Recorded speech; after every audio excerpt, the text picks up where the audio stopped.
There you go. Don't know whether this is going to work. No, it's recording now. You're fine.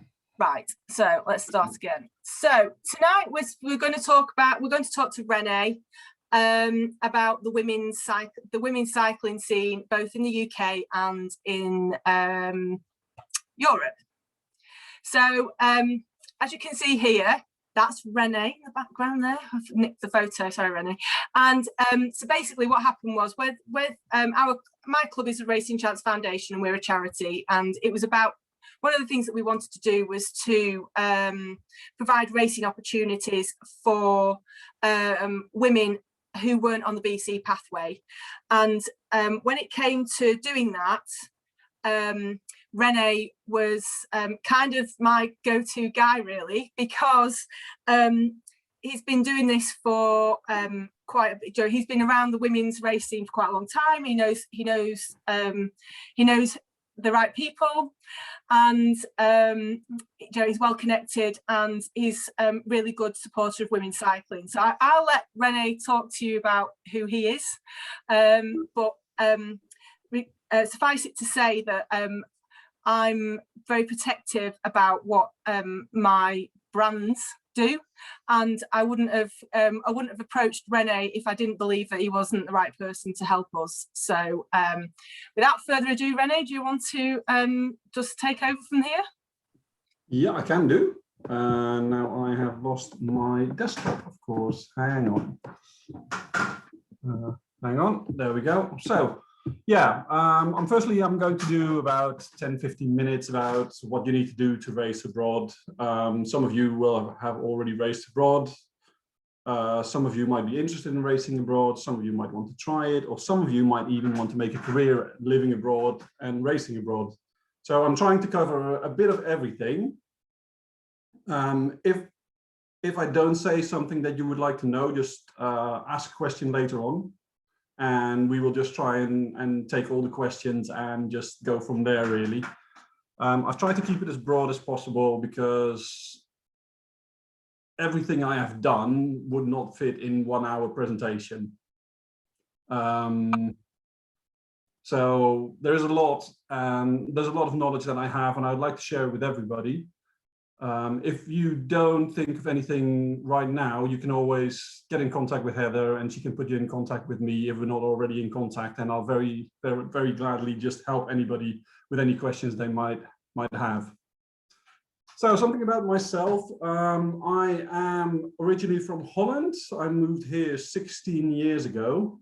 I used to race in Holland until I had an accident in which I broke my back, which meant I couldn't race at the time, and I ended up helping my club team in Holland at races, and I found out that a race is also quite enjoyable from a team car. You still get to be part of it, so I really enjoyed that. So I just worked that out further to become a DS.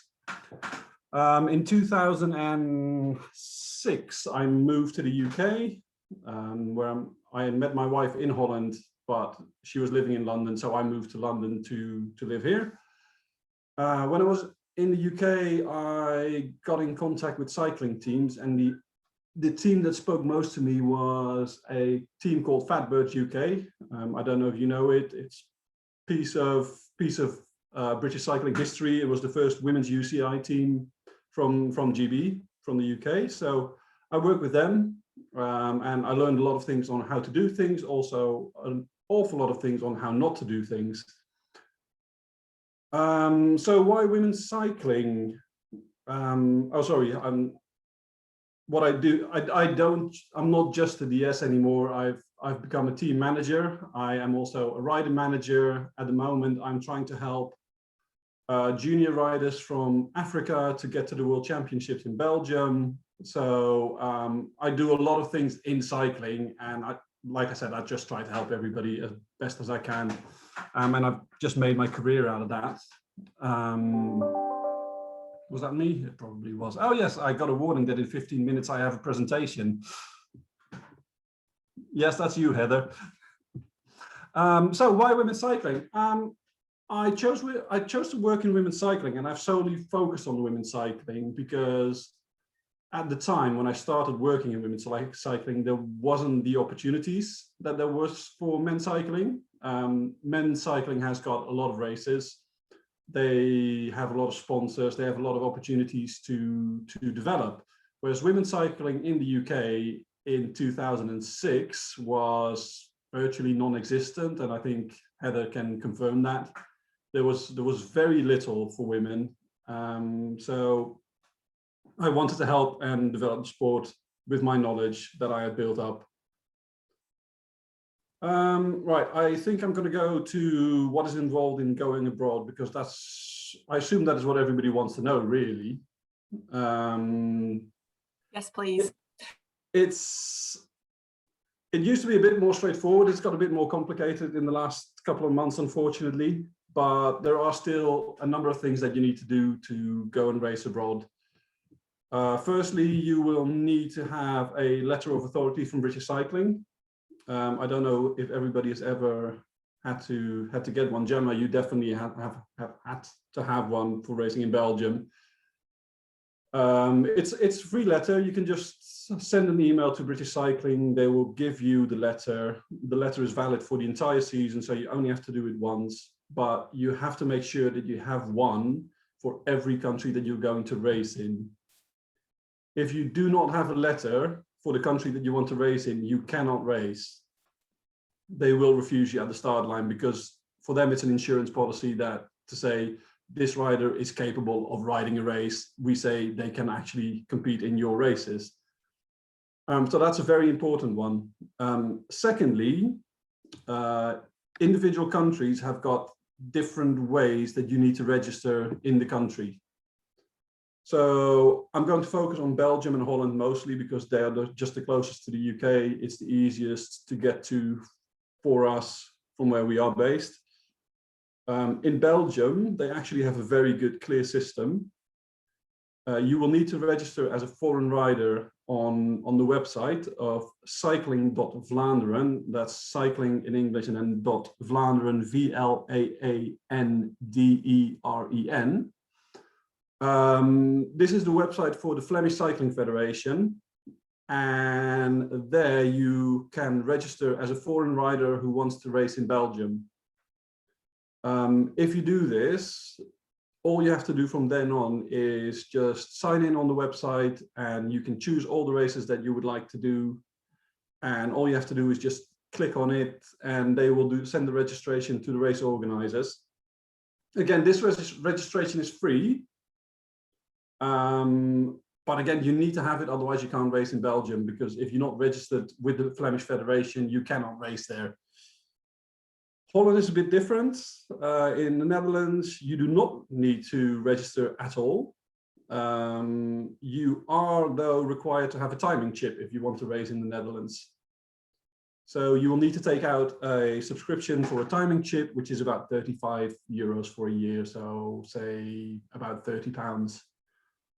And then you register the chip with the Dutch Federation, who will then put you in the database. And then when you sign up to a race, you can use that chip, and then you are registered. For juniors in Belgium, I don't know, is there any juniors here today?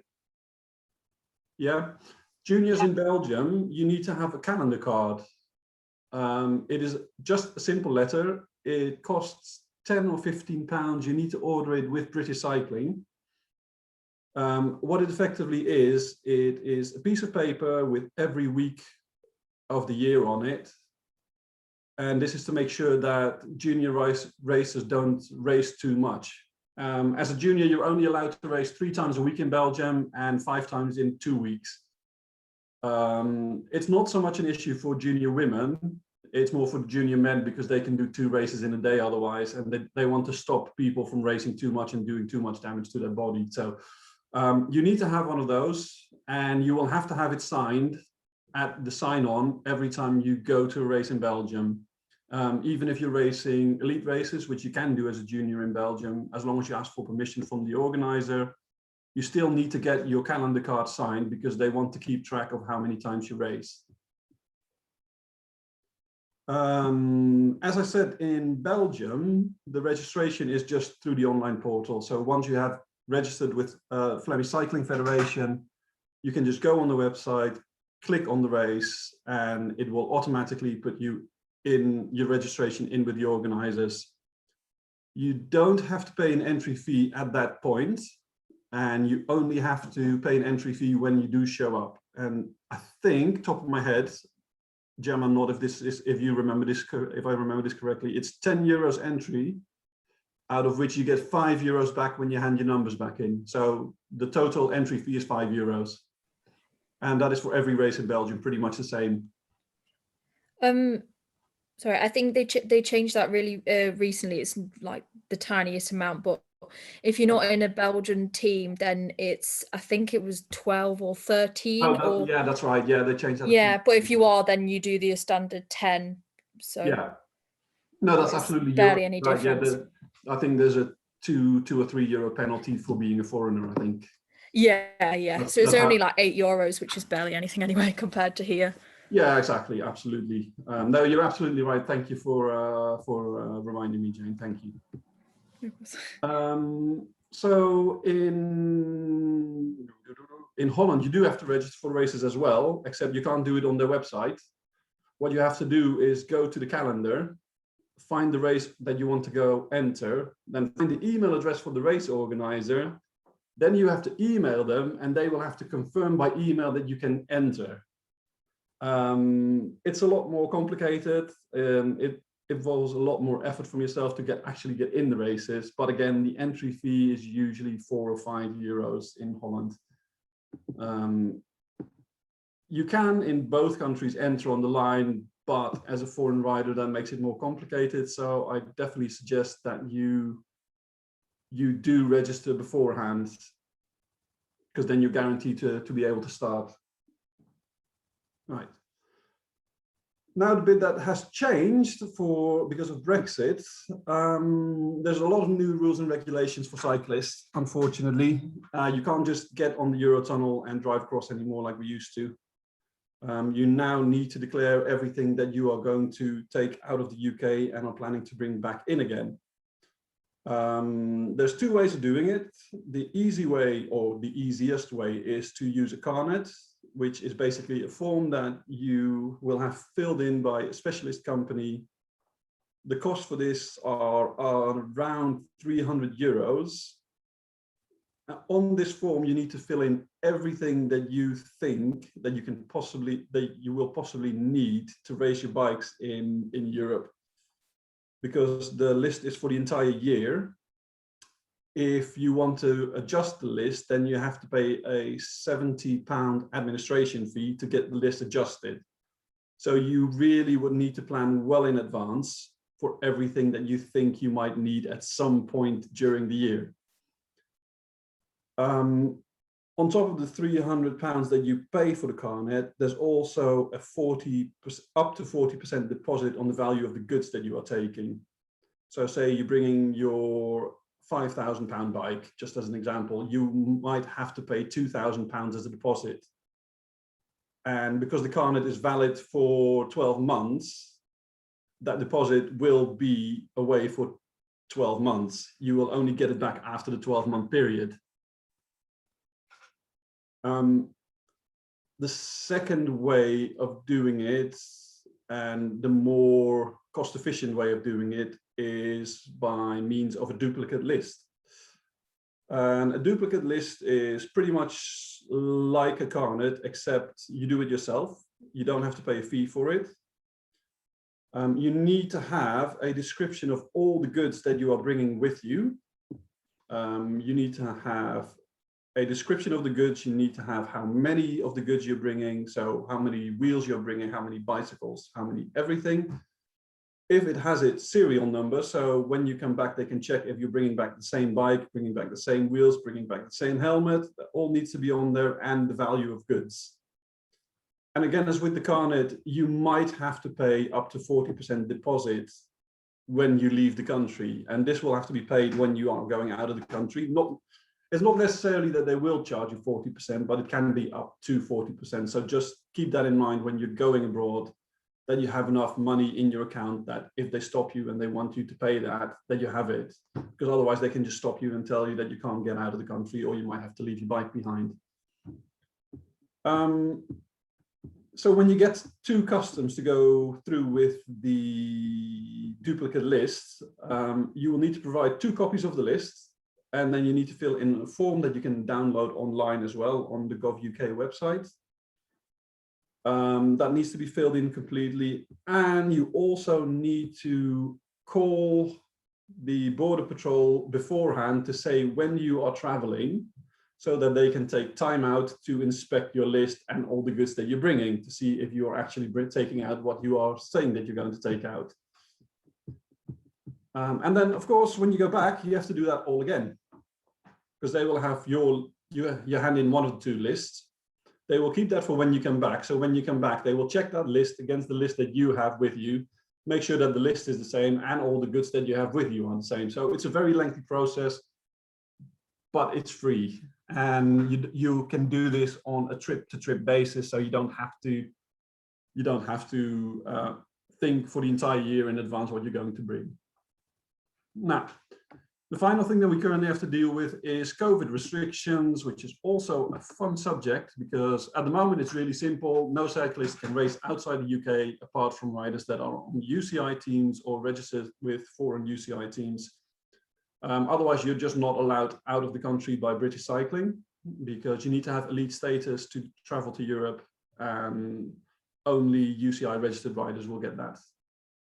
So no club teams, no club riders, no junior riders, nobody is allowed to go out.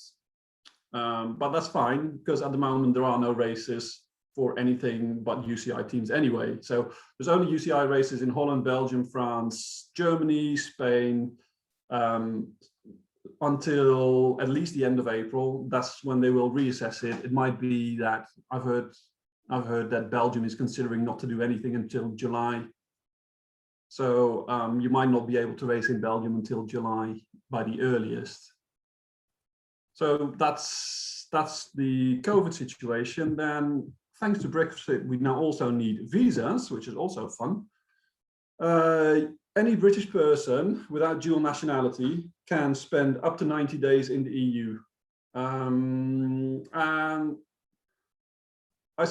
I've had a lot of debate about this with people, because people think that 90 days is too short. But in reality, if you live in the UK and you want to race in Europe, you have got 90 days that you can travel to Europe and do races. In the 15 years I've been doing this, I have never spent 90 days in Europe racing, because we've always traveled back and forth from the UK to Belgium, from the UK to France, from the UK to Holland, whatever, and traveled back again. So the 90 days will get you an awful long way if you're based in the UK. It is, however, a bigger issue if you want to base yourself abroad, because then you will have to actually do some timekeeping. The 90 days that you get are effectively 90 days in every 6-month period. So if you travel on the 1st of January, that day will will come off your total until the 1st of July. Then you can use that day again. So you can effectively stay 180 days or 6 months in Europe. However, because of the season, that's not very, very convenient for us, because we race mostly in summer. That's when you do all your races. So it will require a lot of planning if you want to base yourself in Europe, because you need to keep track of how many days you've been in Europe. You need to think ahead if there are blocks of racing, blocks during the period that you're not racing, and you can actually go back to the UK and save yourself some time, so you can prolong your period. As an example, I'm currently planning a 5-month trip for an Australian UCI team. They want to come here in June, and they want to stay here until October. And they have the same restriction that we have. They can only stay here for 90 days. So we have to be creative. There's a few countries that you can go to that are not within the Schengen area, that where the 90 days don't go. So, I mean, we are lucky we can go to the UK. These Australian guys can't go back to Australia because it's too far. So we're planning this is my reminder that it's 7:30, Heather. So for these Australian guys, we're just planning 2-3 week training periods in Croatia, because Croatia is outside of Schengen area, so they can go there, and that doesn't count against their 90 days. So they can just go there, stay there for a couple of weeks, and come back and do some more racing. And that's how we managed to stretch it out to almost 5 months for them, and they can do all the races that they want to do. If you go over the 90 days, there can be very severe consequences. Firstly, you can be fined, you can be deported, and you can be refused future entry into the EU for up to 5 years. So make sure that you count your days. Make sure that you do not go over your days, because they have an automated computer system that will know exactly how many days you spend there. So you not knowing the number of days that you've been there is not an excuse for them. So just be careful with that. I'm droning on quite a bit, but these are all the important things for racing abroad. Is there anything? That's it for me, really. Apart from basing yourself abroad, but I don't know how relevant that is for everybody, so I'm not gonna go over that. We can do that in questions if people want to.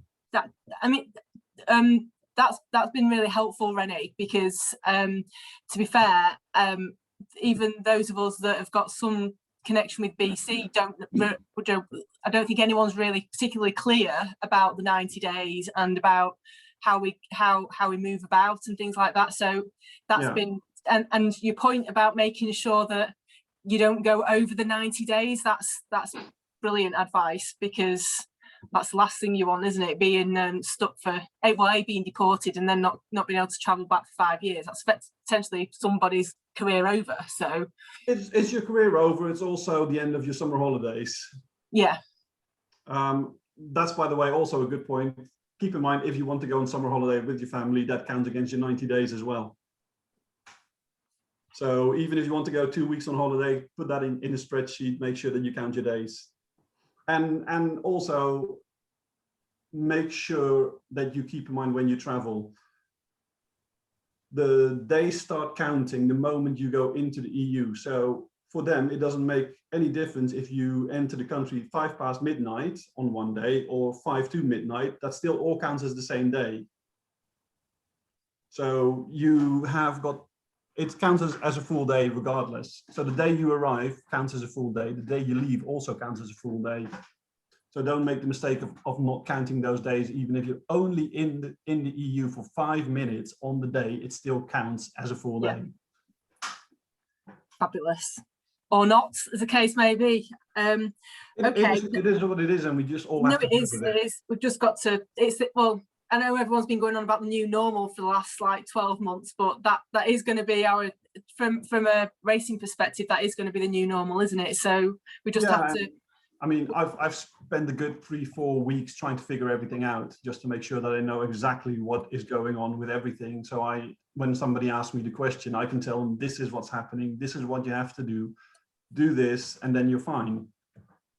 And it's not like it's just cyclists that have got this restriction. And even I'm presuming like the likes of the Rolling Stones and Ed Sheeran can't move about the same way either. So my wife is a musician, and they can't tour in Europe because it will cost them more than what it would bring them. So there's no way for them to actually go to Europe and play small festivals anymore.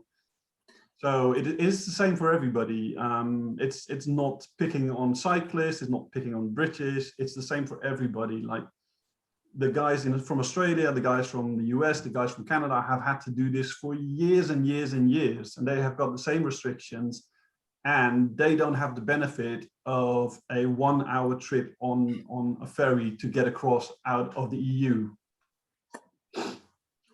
So if it's all right, I've got some questions. Yeah, go for it. So if I start with the questions, and then guys, if you want to put the questions in the chat,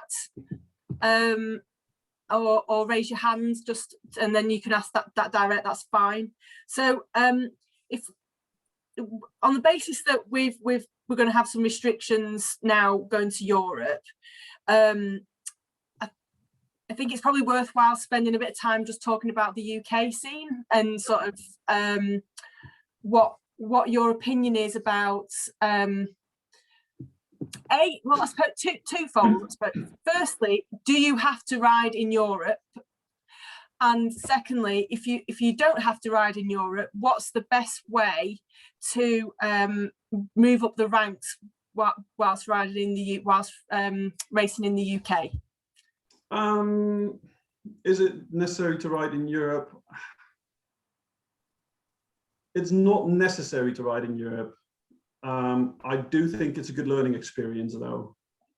The racing is completely different, and if your ambition is to try and make a living out of cycling or try to make a career out of cycling, then I think you do need to go to Europe.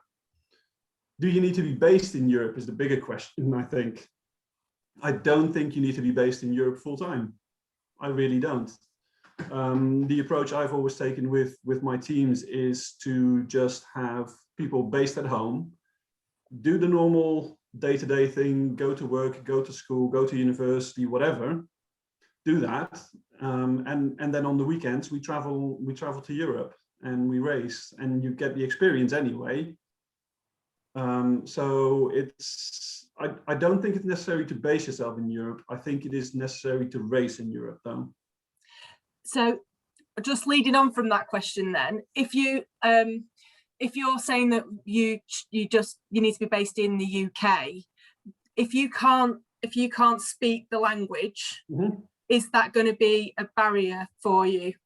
No, I think well, unless you want to base yourself in a country where the majority of people don't speak English to a decent level, then no, it's not a barrier at all. I think if you look at Belgium, if you look at Holland, if you look at Germany, people all speak English to a very high level.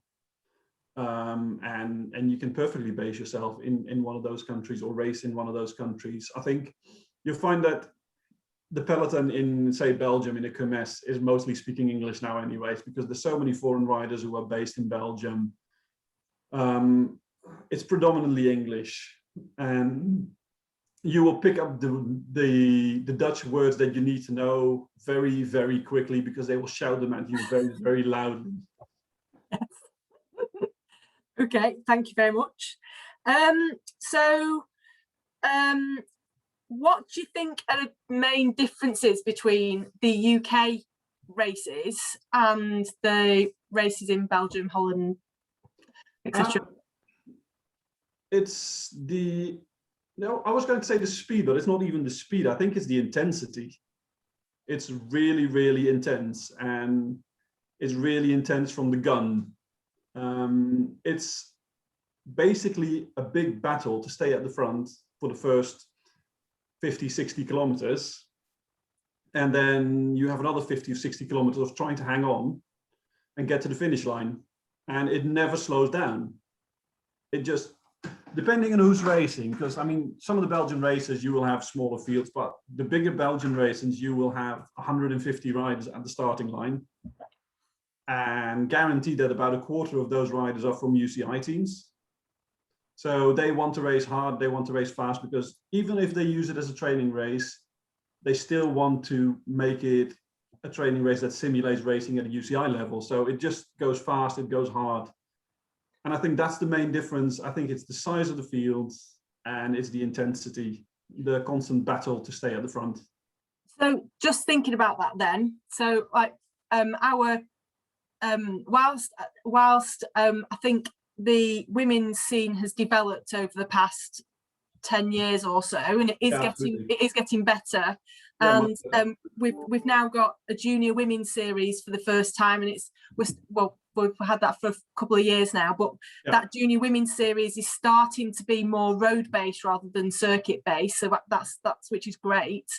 But I think the challenge that we have in the UK still is that the pool of women riding is relatively limited.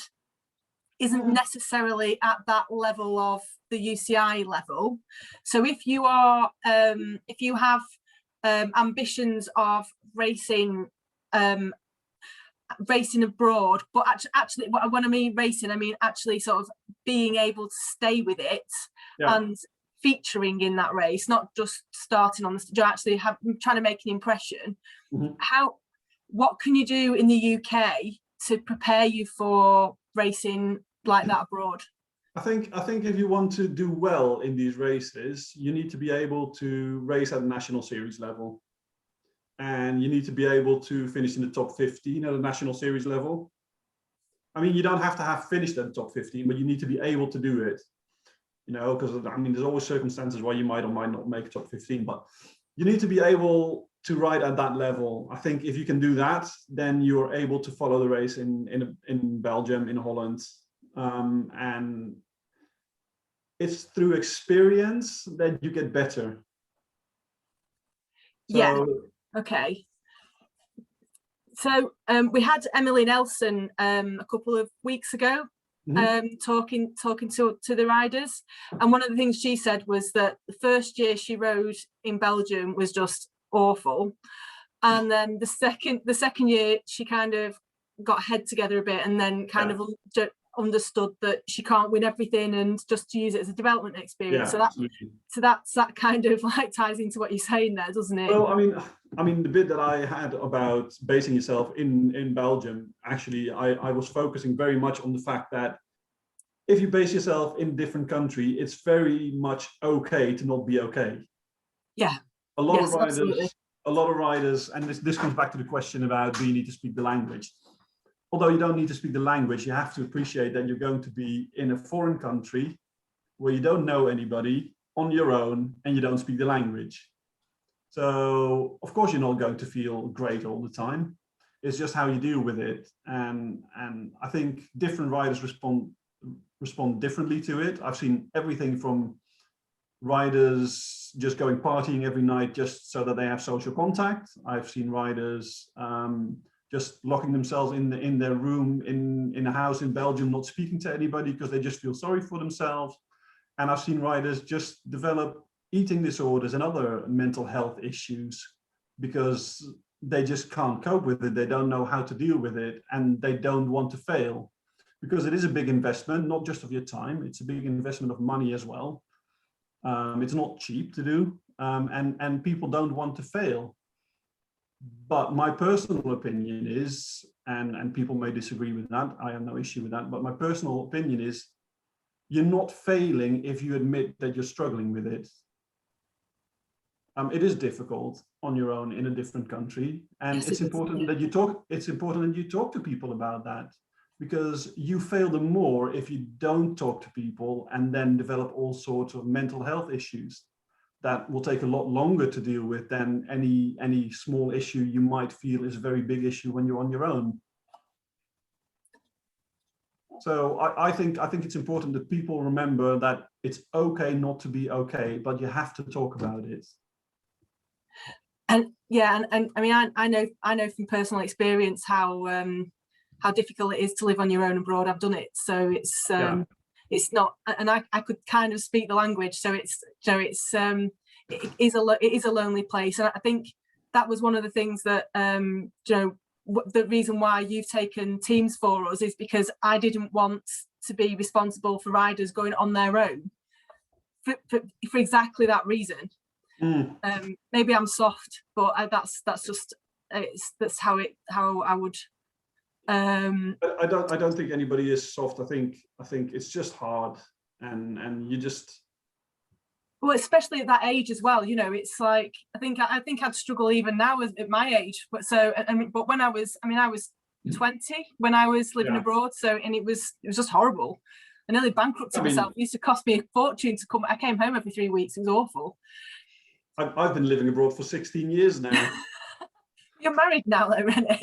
Well, yeah, I'm still living abroad. I still have got a Dutch passport, not an English one. So the reason I was living abroad was because I was a student. Yeah. So if you, I know I've got some of our riders are doing foreign languages. So they'll be doing a year abroad. So the requirements with regarding to having, if you've got a student visa, is that likely to be any different to the current situation? I don't know enough about student visas to actually say anything useful about that. I can look it up, I can look into it, but I think if you have a student visa, you can just race. Yeah, because you're there, aren't you, I think? Yeah, I just realized I forgot to give you one piece of information, actually. We don't have the European health insurance card anymore. So if you want to race abroad, take out travel insurance, but make sure that your travel insurance covers you if you are racing, because a lot of travel insurances will say, well, you're taking unnecessary risks, so therefore it does not count. And European countries will send you the bill if you end up in hospital. Ask Gemma. We spent a lot of time in a hospital one day. It was great fun. Oh, we had a great time in the hospital. But without e-HIC card, that would have been a really expensive day. Yeah. For you and for us as well, because you have to pay for the ambulance to take you there. You have to pay for the emergency services. You have to pay for the doctors, and it just adds up. And if you don't have the insurance for that, just make sure you have the insurance, because it's very expensive. Yeah, because the repatriation costs and stuff like that, and trying to get you home, it can cost even £5 just to get you home. It's bike racing. You just load them up in the back of the car and you just drive as fast as you can. It's fine. So I've had another question in. Is there a structured support system to help with moving and racing abroad, or is it very individual? It's very individual. Most of it is organized by the riders themselves. Most of it is organized from people who just go to some of the races, meet some people. And this actually comes back to one of the questions that you had given me prior to this. It's important to go to the races, meet people, talk to them, and have riders introduce you to team staff, because that's the way you get onto a team in another country, by meeting the staff. Speak to the staff, tell them what your plans are, and then see if they can help you. I would say that cycling is about 75% talent and 25% who you know. I don't think I disagree with you there, Rene. It might even be more, in all fairness. But I mean, to be fair, that's one of the reasons why we set up the academy, because up here we're even less likely to be less connected than you guys are down south, because we're further away. So we figured that if we could do it this way, then that's at all. So okay, what advice, how would your advice differ if you were given advice to a parent than to a rider about racing abroad? I don't think it would differ much. It's all about making sure that you have all your paperwork in order. Make sure that you know everything. If you're sending your child off on their own, make sure that you know the people that you're sending them to. For instance, like trying to help South African girls to get to the World Championships, and doing it through their parents, not through the riders. Because as a parent, you want to know who your child is dealing with. So make sure that you know the people that you're dealing with. And especially in Belgium, there is some weirdos at bike races, like plenty of them. And don't just trust somebody because they say that they want to help you. Make sure that you get introductions through other riders, because they will know the people that you can work with. They know the people that you can trust.